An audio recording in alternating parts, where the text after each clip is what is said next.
anomali kami. Bukan juga karena kita lagi di abnormal. Tapi hari ini kita membincangkan soal anomali. Karena kami berempat yang hari ini sedang menggelar launching forum anomali adalah orang-orang yang hari ini resah melihat anomali demokrasi yang sedemikian parahnya mengguncang Republik Indonesia. Kami berempat adalah orang yang resah ketika hari ini kami melihat ada anomali-anomali yang mengganggu kebebasan masyarakat sipil. Kami berempat adalah orang-orang yang resah ketika kita melihat ada anomali kekuasaan yang mengganggu kebebasan sipil, yang mengganggu kesejahteraan umum, dan tidak ikut serta dalam menghadirkan kesejahteraan yang sepenuhnya bagi masyarakat. Hari ini kita semua sedang merasakan hal tersebut. Dan kalau tidak ada anak muda yang bergerak, ini akan jadi masalah besar. Kenapa? Kami percaya bahwa menjaga demokrasi artinya menjaga masa depan. Kunci rakyat bisa berpartisipasi di dalam politik, pemerintahan, pembangunan, perubahan, transformasi, pembangunan, dan lain sebagainya adalah demokrasi. Karena hanya demokrasilah alat, sistem yang paling bisa memungkinkan semua orang yang tinggal di dalam sebuah rumah namanya negara untuk ikut serta memberitahu, untuk ikut serta mengambil peran, untuk ikut serta membangun partisipasi yang aktif untuk membangun bangsa. Hanya demokrasi alat yang paling tepat untuk mewujudkan hal tersebut. Dengan demokrasi kita semua diperbolehkan berbicara. Dengan demokrasi kita semua diperbolehkan untuk berekspresi. Dengan demokrasi kita semua diperbolehkan untuk ambil peran. Dengan demokrasi hari ini kita semua bisa hadir di abnormal kami untuk membincangkan anomali-anomali yang mengganggu demokrasi dan kebebasan. Tanpa demokrasi hari ini kita adalah nol besar. Tanpa demokrasi tidak akan ada pembangunan, perubahan, transformasi, revolusi, reformasi yang bermakna. Karena semua masyarakat sipil tidak akan diberikan peranan untuk bisa ikut serta mengetahui dan ambil peran tentang kondisi bangsanya di kemudian hari. Oleh karena itu bagi kami menjaga demokrasi adalah menjaga masa depan.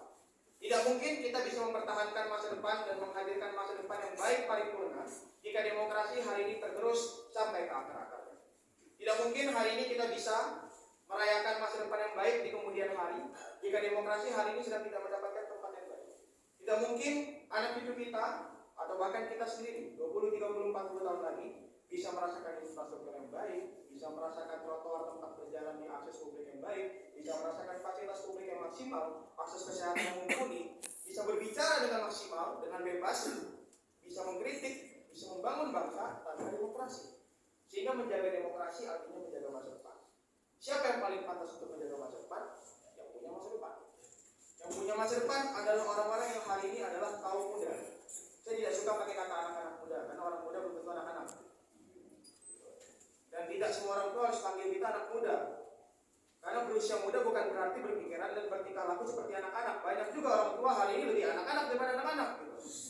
Jadi dalam istana negara isinya anak-anak semua. Jadi dalam gedung Senayan hari ini anak-anak semua. Karena tidak bisa berpikir, tidak bisa bertingkah laku, tidak bisa bertingkah, tidak bisa menghadirkan kebijakan-kebijakan yang baik, bahkan tidak selogis anak-anak di taman kanak-kanak. Teman-teman, hari ini kami orang-orang muda mencetuskan forum anomali dengan harapan masa depan kita yang baik oleh karena demokrasi akan dijaga oleh sang pempunya masa depan yang adalah anak-anak muda. Kita mengajak semuanya untuk berserta karena bersuara hari ini bukan untuk hari ini. Banyak orang bilang, kenapa sih anak-anak ini menyuarakan pelanggaran HAM masa lalu, menyuarakan penggusuran paksa, menyuarakan soal korupsi dan lain sebagainya. Jangan-jangan ini ada bohirnya. Jangan-jangan ini ada yang bayar. Jangan-jangan ini kekuatan politik praktis. Jangan-jangan ini kemudian karena membenci pemerintahan hari ini. Enggak. Orang-orang dan kaum muda yang hari ini bersuara bukan karena dia membenci kekuasaan hari ini, bukan karena dia membenci kekuatan politik hari ini, bukan karena dia membenci pemerintah, tapi karena kita ingin mempersiapkan masa depan yang baik, paripurna, dan yang paling pantas menyiapkan isu ya anak-anak muda. Teman-teman, hari ini kita launching forum anomali dengan harapan ini mampu menjaga demokrasi yang adalah masa depan kita semua. Terima kasih.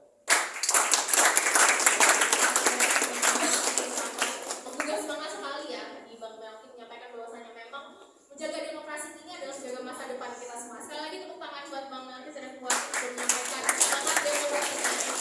Jangan sampai semangat itu cuma di Bang Melki tapi juga ada di kita semuanya.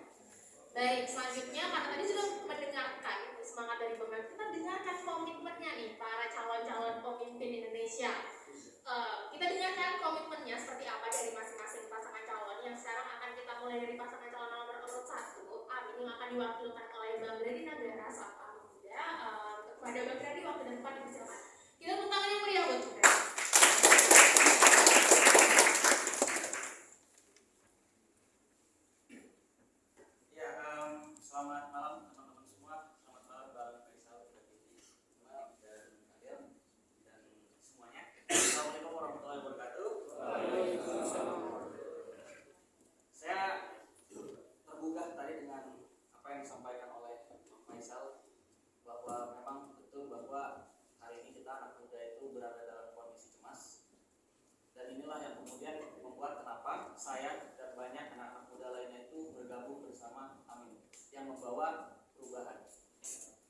Tapi yang perlu teman-teman ketahui adalah gagasan perubahan ini bukan gagasan yang tiba-tiba datang dari langit. Gagasan perubahan ini bukan gagasan yang ingin beda daripada rezim yang berkuasa hari ini. Gagasan perubahan adalah gagasan yang hadir dari keresahan, hadir dari rasa cemas, dan hadir daripada persoalan yang tengah melanda bangsa kita hari ini. Kita menghadapi ketimpangan sosial yang sangat serius, di mana 10% kelompok terkaya di Indonesia ini menguasai lebih dari 60% kekayaan nasional. Bahkan lahan kemarin yang sampai ramai diperdebatkan pada debat ketiga Pilpres, rasio gini lahan kita itu tinggi, di mana 1% itu menguasai 60% lahan, dan kita sisanya itu hanya berebut daripada lahan sisa tersebut. Nah teman-teman semua, pada akhirnya dari keresahan inilah kemudian gagasan perubahan itu hadir. Dan kalau tadi kata Bang Faisal, anak-anak muda harus berkelompok, ya kami berkelompok di sini. Kami berkelompok bersama Amin karena kami yakin bahwa melakukan perubahan itu harus melakukan perubahan secara struktural. Transformasinya harus struktural. Kalau transformasinya struktural berarti dia harus lewat kebijakan publik. Dan kalau dari kebijakan publik artinya apa? Artinya itu harus dari perubahan kepemimpinan, dan ini yang kami usung. Teman-teman semua, dari berbagai macam persoalan yang kita hadapi, sebenarnya semua itu berpangkal, berfondasi pada apa yang kita bicarakan pada malam hari ini, yaitu adalah masalah demokrasi. Kenapa demokrasi itu menjadi sangat fondasional? Ketika kita menginginkan kebijakan yang berkeadilan sosial, ketika kita menginginkan kebijakan yang berkeadilan antar generasi, keadilan yang tidak hanya berbicara tentang generasi hari ini tapi generasi masa depan, maka demokrasi itu menjadi sesuatu hal yang sangat esensial. Kenapa? Karena demokrasi itu menjamin partisipasi kita semua anak muda. Bukan hanya sekadar prosedural, kita hanya ikut nyoblos 5 tahunan selesai. Tapi secara substantif, di mana anak-anak muda, warga negara, seluruh masyarakat Indonesia itu bisa terlibat dalam proses kebijakan publik. Nah inilah yang kemudian menjadi komitmennya Pak Anies dan Pak Muhaimin ketika nanti terpilih. Ada 6 agenda besar yang diusung dalam konteks ini, dan ini menjadi satu payung besar yang kami sebut sebagai misi perubahan. Yang pertama adalah kami ingin mengusung yang disebut dengan demokrasi substantif. Demokrasi substantif ini kami ingin menggeser bagaimana selama ini praktek demokrasi yang bahkan berbagai macam lembaga mengatakan bahwa kita berada dalam regresi demokrasi, bahkan ekonomis mengelompokkan demokrasi kita itu sebagai demokrasi yang false, demokrasi yang cacat. Kita ingin memulihkan itu. Caranya apa? Pertama, menjamin kebebasan berpendapat. Ini dibuktikan Mas Anies 5 tahun di Jakarta kemarin, beliau tidak pernah mengkriminalisasi satupun warga yang mengkritiknya, tidak pernah mengkriminalisasi satupun warga yang bahkan mengolok-olok yang mengejeknya, karena beliau tahu bahwa pejabat publik itu adalah mandatnya rakyat. Dia dibiayai oleh uang rakyat, sehingga dia pantas, dia layak, seorang pejabat publik apalagi yang elected official itu dia layak untuk diolok-olok rakyat. Itu udah konsekuensi daripada kebijakan yang daripada jabatan yang lekat di dalam media itu. Nah ini yang kemudian jadi komitmen pertama. Yang kedua adalah kami ingin mencoba untuk merangkul semua kalangan, semua kelompok, dan ini yang kami lakukan dalam satu bentuk yang kami sebut sebagai kolaborasi.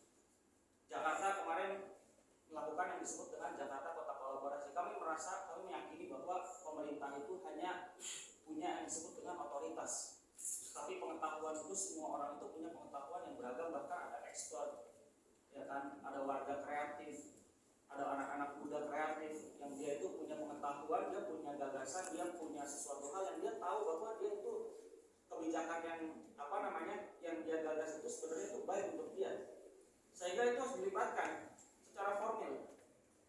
Dan oleh karena itu kami dalam proses nantinya pembuatan regulasi, terutama pembuatan undang-undang, ya kan, itu tidak ada lagi undang-undang yang tiba-tiba disahkan, tiba-tiba dimunculkan. Kita tahu selama ini kebijakan yang tidak adil itu lahir dari ruang-ruang gelap. Misalnya apa, undang-undang Omnibus Law Cipta Kerja, dia tiba-tiba hadir, dia tiba-tiba muncul tanpa ada dialog publik. Perdebatan itu muncul setelah regulasi itu disahkan. Seharusnya regulasi itu hadir dari dialog dan perdebatan. Jadi debat dulu baru disahkan, jangan disahkan baru didebatkan. Ini balik. Inilah yang harus kita ubah. Makanya kenapa kemudian demokrasi substantif ini menjadi perlu. Dan yang penting adalah kami ingin mencoba untuk menguatkan kembali kelompok civil society, ya kan, dengan memberikan dalam bentuk dana. Dan yang paling penting itu adalah kami ingin mencoba untuk memulai langkah mereformasi partai politik, yaitu adalah mengusung yang disebut dengan rancangan undang-undang pendanaan politik. Kenapa ini penting? Karena selama ini proses pemilu kita itu timpang, selalu dikuasai, selalu dimenangkan oleh orang-orang yang punya kapital besar. Kita harus membatasi jumlah pengeluaran, jumlah pendapatan, transparansi, akuntabilitas ini harus dijaga. Dan ini adalah langkah awal untuk kita mulai mereformasi politik kita. Itu yang pertama. Yang kedua itu adalah kita ingin mengembalikan yang disebut dengan otonomi daerah yang paripurna. Selama ini kita berjalan 20 tahun otonomi daerah, tapi masalahnya adalah kecenderungan sekarang itu resentralisasi. Saya tadi nyebut undang-undang cipta kerja, undang-undang cipta kerja itu manifestasi dari bagaimana tata kelola negara kita itu justru kembali resentralisasi. Misalnya apa? Sumber daya alam. Sumber daya alam itu sekarang izinnya itu di pusat, bukan lagi daerah. Daerah itu cuma front office, dia tidak punya kewenangan untuk mengatur, mengawasi semuanya itu di pusat. Padahal itu yang punya sumber daya alam itu daerah itu. Nah ini yang kita ubah. Bagaimana ya kita ingin menciptakan otonomi daerah ini paripurna, menjadikan daerah itu sebagai wilayah yang secara otonom, dia tidak hanya otonomi politik di mana orang bisa memilih kepala daerah, tapi juga secara ekonomi, secara resource yang dia punya, dia juga punya kewenangan untuk mengelola dan mengawasinya. Itu yang kedua, masalah otonomi daerah. Yang ketiga adalah kita ingin menciptakan birokrasi yang profesional, ya, karena ini juga bagian penting daripada pelaksanaan demokrasi kita. Meritokrasi, kita tahu hari ini ada cawapres yang hadir dari ruang gelap. Dia lahir daripada melanggar konstitusi kita, menerabas konstitusi kita. Bahkan dia menggunakan, kalau saya mengutip Pak Anies, itu order, orang dalam. Nah ini yang menjadi permasalahan. Anda bayangkan, teman-teman bayangkan ketika ada sekelompok orang, bahkan satu orang yang dia itu punya kuasa politik, kemudian dia mengakumulasikan terus-menerus kuasa politiknya, modal ekonominya, modal sosialnya. Lalu kita anak muda disisain apa? Ini masalah masa depan. Kalau sistem semacam ini tidak kita bereskan, tidak kita ubah, tidak kita break, gitu ya, tidak kita hancurkan, di masa depan kita akan menjadi orang yang tidak dipandang oleh negara ini, tidak menjadi subjek dalam pembangunan negara ini. Makanya kenapa penting bagaimana caranya meritokrasi itu menjadi bagian esensial dalam negara kita. Yang keempat adalah kita ingin mencoba untuk mereformasi kepolisian, ya kan? Saya persingkat. Yang kelima, kita ingin bagaimana supaya saya sambil baca ya lupa. Pointers. Oh ya, korupsi. Ini korupsi juga menjadi hal yang problematik. Selama 9 tahun, ya teman-teman semua, indeks persepsi korupsi kita itu menurun. Bahkan tahun 2022 kemarin itu IPK kita itu mengalami penurunan terburuk sepanjang sejarah reformasi. Kalau tidak salah dari 38 ke 34. Kita ingin memperbaiki itu. Bagaimana mengubah persoalan korupsi ini, ya kan, mengkerek nilai IPK kita itu menjadi sekitar 44 atau 45. Caranya bagaimana? Pertama, kita itu punya mitra masyarakat sipil yang bergerak di bidang korupsi, anti korupsi itu banyak sekali. Tapi apa yang terjadi? Mereka diperkarakan. Baru-baru ini kemarin ada kasus Haris Fathia yang kita bersyukur Tuhan masih menyelamatkan mereka masih dinyatakan bebas. Ya kan, kita boleh tapi masalahnya teman-teman semua itu bukan akhir dari perjuangan, karena banyak sekali, ya kan, kelompok-kelompok aktivis-aktivis yang mereka itu memperjuangkan anti korupsi tapi mereka dikriminalisasi. Nah ini harus diubah. Mereka itu bukan orang yang harusnya dimusuhi oleh negara. Kelompok ini harusnya dilibatkan di dalam proses pemberantasan korupsi ini.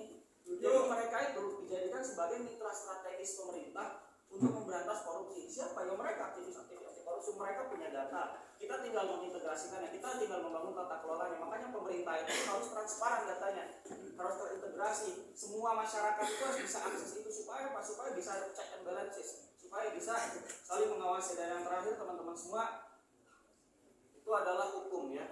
Yang transparan, yang kita tahu bahwa kita tidak lagi berada dalam situasi negara hukum, tapi kita adalah negara kekuasaan.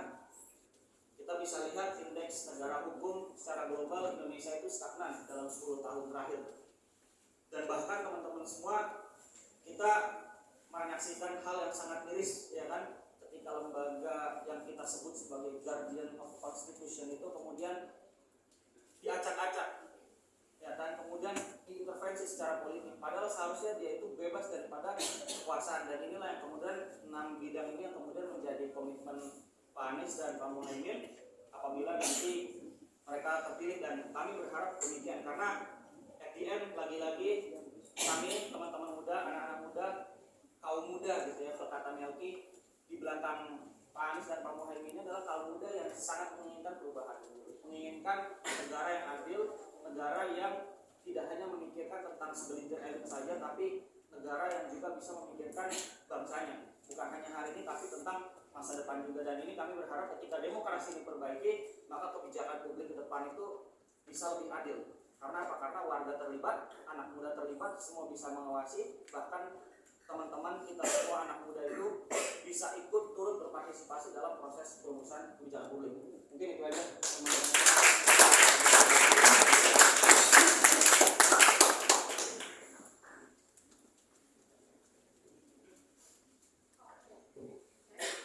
Baik, terima kasih banyak Bang Brady atas penyampaian komitmennya dari pasangan calon nomor urut 1, Amin. Yang mana bisa kita simpulkan bahwasanya memang terdapat 6 agenda besar dalam misi perubahan yang memang landasannya adalah perubahan demokrasi.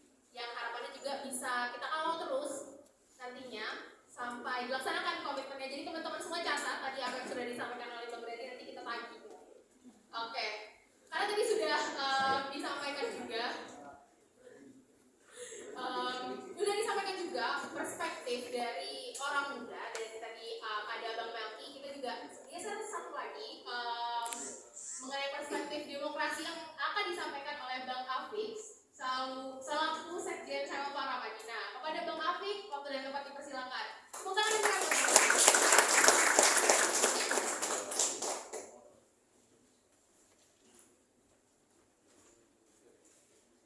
Assalamualaikum warahmatullahi wabarakatuh. Selamat malam teman-teman sekalian.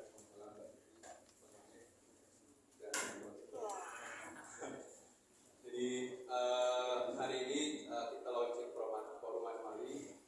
Sejatinya awalnya nama forum ini adalah forum demokrasi. Tapi kita melihat bahwa demokrasi di Indonesia itu sejatinya sejak awal sudah engage.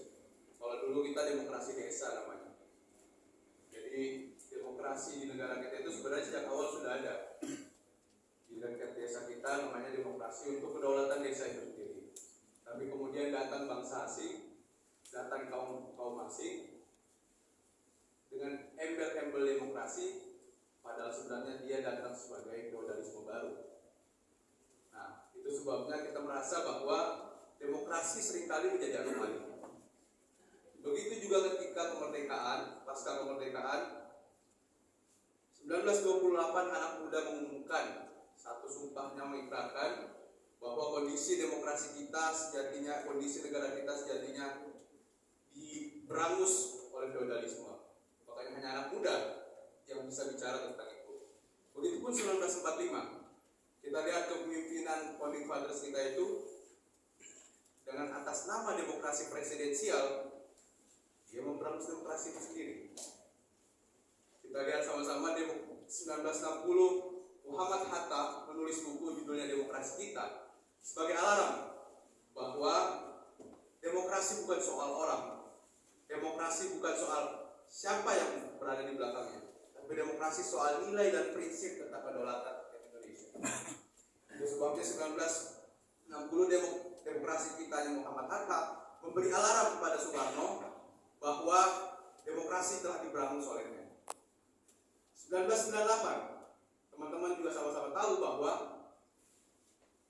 Soeharto mengatasnamakan demokrasi untuk membenarkan dinasti yang dia bangun. Soeharto mengatakan bahwa Indonesia sudah demokrasi untuk membenarkan segala bentuk eksploitasi.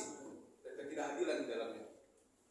Tapi sama-sama kita lihat 1998 anak muda kembali turun membicarakan bahwa demokrasi hanya anomali di dalam pemerintahan dan kekuasaan rezim oligarki Soeharto. Itu pun yang kita lihat kondisi belakangan pasca reformasi ini. Kita melihat demokrasi hanya anomali. DPR dan seluruh taman kanak-kanak itu hanya anomali dari demokrasi yang telah kita bangun. Itu sebabnya kita merasa bahwa anak muda lah yang berhak untuk membicarakan itu. Membicarakan bahwa ada anomali di dalam demokrasi kita, ada ketidakpantasan, ketidaksamarataan atas kesempatan yang ada untuk anak muda. Karena bagi kami, demokrasi kita adalah jawaban bagi masa depan anak muda. Demokrasi kita adalah jawaban harapan anak muda punya kesempatan yang sama. Itu sebabnya hari ini kita umumkan, kita launching forum anomali untuk membicarakan seluruh macam bentuk anomali, seluruh macam bentuk kesewenang-wenangan atas nama anomali demokrasi. Sekian, assalamualaikum warahmatullahi wabarakatuh.